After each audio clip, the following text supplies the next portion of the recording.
E aí, galerinha, tudo bem? Aqui quem tá falando é a Luana e hoje eu vou dar uma aula para vocês sobre história da cosmologia. Bom, a gente pode começar falando aqui, né, o que seria essa tal de cosmologia. Bom, a cosmologia, ela é o estudo do cosmos. E o cosmos é nada mais, nada menos do que o universo. Então, a cosmologia é uma área que estuda os fenômenos e o desenvolvimento do universo durante o tempo e suas transformações, respectivamente. Né? Nessa aula vai ser basicamente uma aula mais introdutória sobre história. Nas próximas aulas a gente vai entrar em cada pensador, em cada filósofo, cada cientista, saber um pouco da história deles. Mas aqui a gente só vai dar uma passada só para ter uma base de como a cosmologia se desenvolveu durante a história. Então a gente vai começar lá na Grécia Antiga, com um cara que eu acredito que todo mundo conheça, né? Esse cara da escultura, que é o Aristóteles. E, bom, ele foi um grego e lá na Grécia Antiga foi onde começou tudo. Foi onde foi o começo, literalmente, da cosmologia, da astronomia, das observações do céu. E Aristóteles, ele começou aí inventando, foi, na verdade, o grande criador dos modelos geocêntricos. Muita gente acredita que é o Ptolomeu, que a gente vai ver daqui a pouco. Mas, na verdade, quem criou a teoria do modelo geocêntrico foi inicialmente o Aristóteles. Bom, esse modelo geocêntrico, né, ele é bem simples, né? Geo de terra, cêntrico de centro. Então ele vem da palavra do latim. Então, nesse modelo, a Terra estaria no centro e o resto do universo estaria ao seu redor, né? A gente pode ver no desenho que logo após a Terra vinha a Lua, né? Depois vinha Mercúrio, Vênus e o Sol estaria na quarta camada do sistema solar, né? Por que será que o Sol vinha na quarta camada? Então, uma explicação é por causa dos gregos serem seres muito dedutivos. Então, eles olhavam para o céu e eles sabiam sim que o Sol seria a vida. Então, o Sol deveria ser maior do que qualquer outra coisa. E por a Terra ser muito maior do que o Sol, aparentemente, quando a gente vê daqui, eles acreditavam que o Sol estaria então numa distância muito grande da Terra. Então, ele estaria lá na quarta órbita. Então era basicamente isso que eles acreditavam. Eles só terem a tecnologia que eles tinham era apenas o olho. Então eles sentavam lá e olhavam no céu durante alguns períodos e anotavam os acontecimentos. Então era basicamente isso que eles faziam, era o tipo de observações que eles tinham acesso. A gente pode reparar aqui também que a gente não está vendo os planetas de Urano, Netuno e Plutão, né? Então, justamente por eles não serem, não dá para ver eles nitidamente no céu à noite, em qualquer lugar do mundo. Então, pro Aristóteles e até para os outros gregos não terem essa visão desses planetas, ele acabou que não fez parte do modelo aí do Aristóteles. Vocês também podem reparar nas órbitas circulares, e vocês vão acabar se perguntando, poxa, mas as órbitas não são elípticas? São, mas na época no começo, né, do modelo aí do sistema planetário, eram circulares. Por quê? Né? Os gregos acreditavam que o círculo era a forma mais perfeita que existia em todo o universo. Então, se o círculo era a forma mais perfeita, eles acreditavam que os movimentos celestes também seriam. Então, eles só juntaram as duas coisas. Então, os movimentos celestes seriam todos circulares e perfeitos. Não existiriam movimentos imperfeitos no céu. Na Terra, as coisas poderiam acontecer em qualquer direção, os movimentos poderiam ser imperfeitos, até porque Aristóteles explicava que o movimento natural de qualquer objeto era em direção ao centro da Terra. Então, ele também tentou explicar a gravidade. Depois de Aristóteles, né, com base nos estudos de Aristóteles, o Claudius Ptolomeu ele pôde montar o seu sistema, né? Que até hoje a gente conhece o modelo geocêntrico como sendo do Ptolomeu. E ele foi muito acusado, um pouco depois de seu tempo, por alguns cientistas, um deles, né, foi o Tycho Brahe, que a gente vai falar mais pra frente, foi acusado de plagiar o trabalho de Aristóteles. Falaram que, na verdade, ele só pegou o trabalho de Aristóteles, desenhou um pouquinho melhor e jogou aí para todo mundo. Mas na verdade seria mais um plágio, né? Mas na verdade não. Na verdade ele desenvolveu sim o material. E o modelo dele era muito parecido com o modelo, na verdade era quase o modelo do Aristóteles. Só que o modelo dele, o modelo de Aristóteles não explicava o movimento de Mercúrio. E o movimento de Mercúrio no céu, se vocês forem reparar algum dia, ele faz um movimento de espiral, como aqueles espirais de telefone antigo. E o modelo geocêntrico do Ptolomeu, ele acabou explicando o movimento de Mercúrio. Então é basicamente isso que a gente tinha vendo no desenho, né? O planeta, ele, ao redor da Terra, ele teria dois ciclos. Ele teria um ciclo ao redor da Terra e um ciclo ao redor de um ponto, né? Ao redor do ponto ele chamou de epiciclo e ao redor da Terra ele chamou de deferente. E isso acabou explicando o movimento de Mercúrio. Esse modelo de Ptolomeu, ele foi muito aceito pela igreja, pela igreja católica. A igreja pregava naquela época, né? E até hoje, na verdade, em algumas religiões, por Deus ter criado o ser humano, então ele deveria estar no centro de tudo. Então a igreja acabou segurando muito esse modelo e acabou que isso durou muito tempo durante a história. Então a gente vai continuar vendo esse modelo geocêntrico até a época lá de Galileu. Aí a gente chega na Idade Média, né? Porque a gente está passando bem rápido sobre a história. Na Idade Média não tiveram muitos avanços em relação à ciência.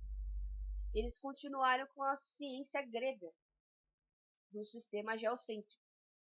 E alguns, né? Mas na verdade, por causa da Idade das Trevas, né? Que a gente conhece lá da história, a igreja acabou elaborando esse sistema geocêntrico como sendo verdadeiro. Mas na Idade Média voltou o misticismo, né, que eram as ideias de inferno e céu. E aqui é muito interessante, porque na Idade Média voltou a se pensar na Terra plana, que vocês estão vendo aí na imagenzinha, né?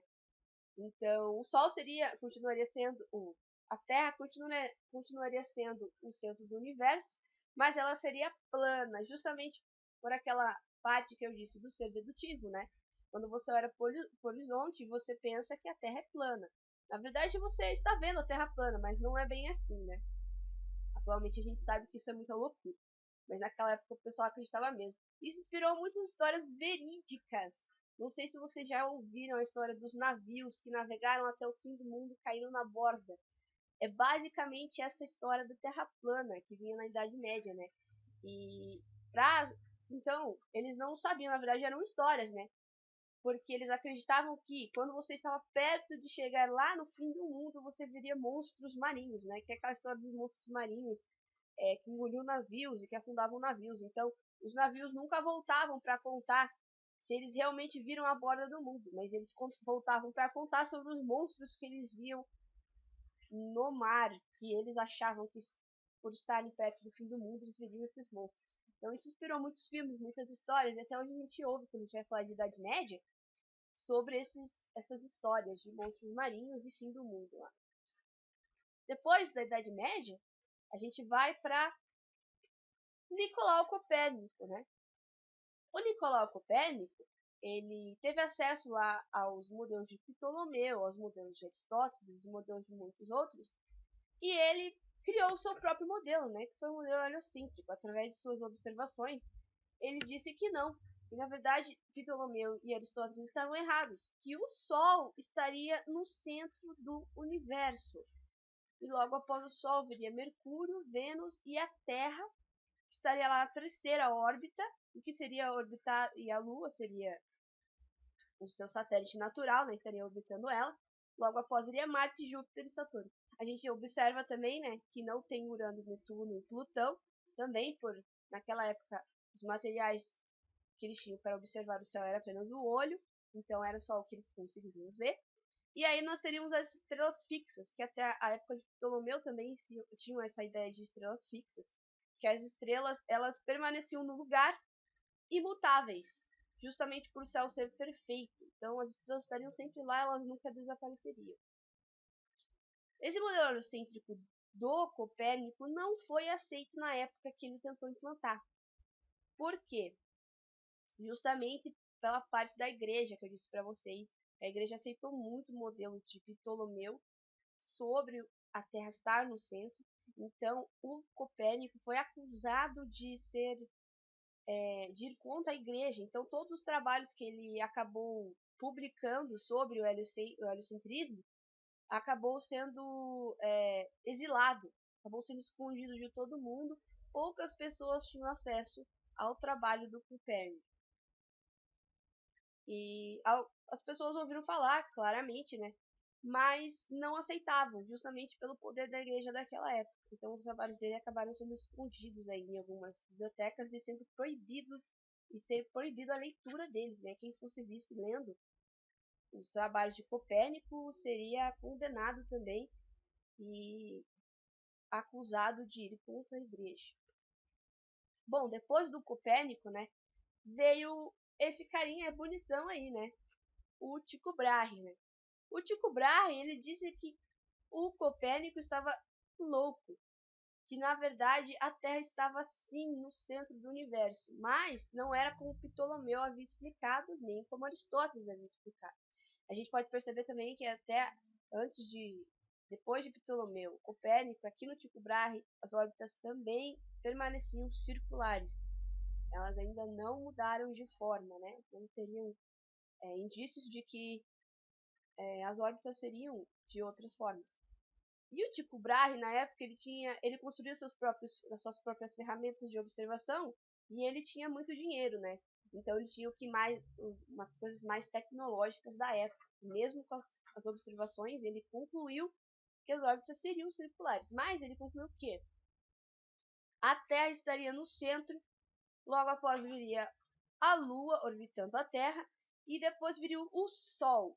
E ao redor do Sol viriam, né, as órbitas de Mercúrio, Vênus, Marte, Júpiter e Saturno.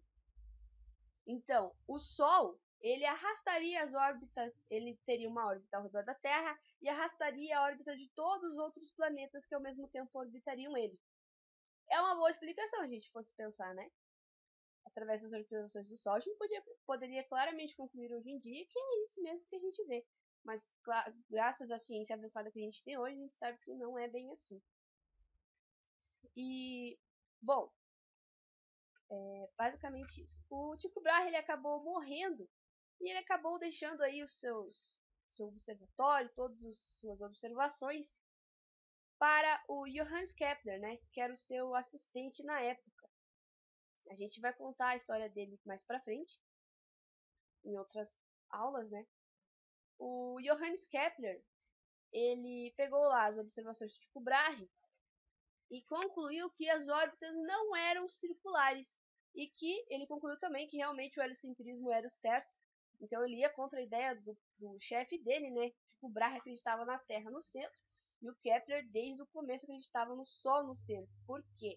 O Kepler ele nasceu num país onde os trabalhos do Copérnico não eram proibidos à leitura. E ele conseguiu ter acesso aos trabalhos do Copérnico. E o Tycho Brahe não. Então, basicamente, quando ele chegou para ser assistente do Tycho Brahe, ele já tinha essa ideia do Sol no centro e ele fixou essa ideia e desenvolveu. Então ele concluiu que as órbitas seriam elípticas e o Sol estaria em um dos focos dessas elipses. Bom, depois aí do Kepler, a gente teve o Galileu. O Galileu Galilei, que eu acho que é muito famoso também por todas as descobertas que ele teve. O Galileu, ele só reforçou a ideia do heliocentrismo. Então ele pegou o modelo de Copérnico, deu uma avançada nele e ele acabou constatando, né, que sim, o heliocentrismo era o certo, até porque ele tinha materiais de observações avançados, a luneta, né, que foi ele mesmo que inventou. Então ele acabou comprovando o heliocentrismo, foi mais um cara que comprovou, mas ainda não era aceito. Na época ele foi acusado também de ir contra a Inquisição Romana. Então, os trabalhos dele acabaram que não foram proibidos, mas a ideia de heliocentrismo, quando ele falava, ele tinha que parar de falar, porque a igreja estava condenando, a igreja era capaz de condenar ele. Só não condenaram ele porque ele era um cientista, um astrônomo muito importante da época. Então ele trabalhava muito no seu observatório lá em seus experimentos, ele acabou fazendo muitos avanços tecnológicos da época. Então, a igreja não prendeu ele, mas a igreja acabou que falou para ele, olha, vamos parar com esse negócio de heliocentrismo, é o geocentrismo e é isso aí. Então ele acabou que teve que ficar um tempinho calado aí. Mas ele acabou com a sua luneta lá, ele acabou provando a existência de 4 satélites em Júpiter, né? E ele acabou catalogando esses 4 satélites e comprovando aí que outros planetas também poderiam ter satélite natural, como a Terra teria a Lua. Antes dele, né, ninguém tinha comprovado que existiriam satélites. Ao Aristóteles, ele teve essa ideia, né? Ele constatou lá com suas teorias que os outros planetas deveriam ter sim luas como a Terra, mas ele constatou que teriam luas muito parecidas, tipo iguaizinhas à nossa. Mas na verdade o Galileu provou que alguns planetas existem mais do que uma lua como muito parecida com a nossa, como o Júpiter teria 4. Bom, só trazendo mais uma ideia sobre o Galileu aqui antes da gente terminar a aula, o Galileu ele só foi perdoado pela Igreja Católica em 1992, que, né, que foi eliminada toda essa essa essa parte, né, de dele ter ido contra a igreja. Tudo isso ele foi perdoado lá em 1992. 350 anos depois da sua morte, a igreja o perdoou. Então é muito interessante a gente saber dessa parte, né? Bom, é isso aí que eu queria apresentar para vocês, gente. Queria mesmo uma parte bem introdutória da história da cosmologia. E muito obrigada por vocês estarem acessando minha aula. Espero que vocês tenham entendido aí o desenrolar da cosmologia, que é uma área muito interessante, né? Que é importante a gente saber bastante. E desenvolvimento aí durante a história e o que está acontecendo até hoje. Então agradeço. Até a próxima.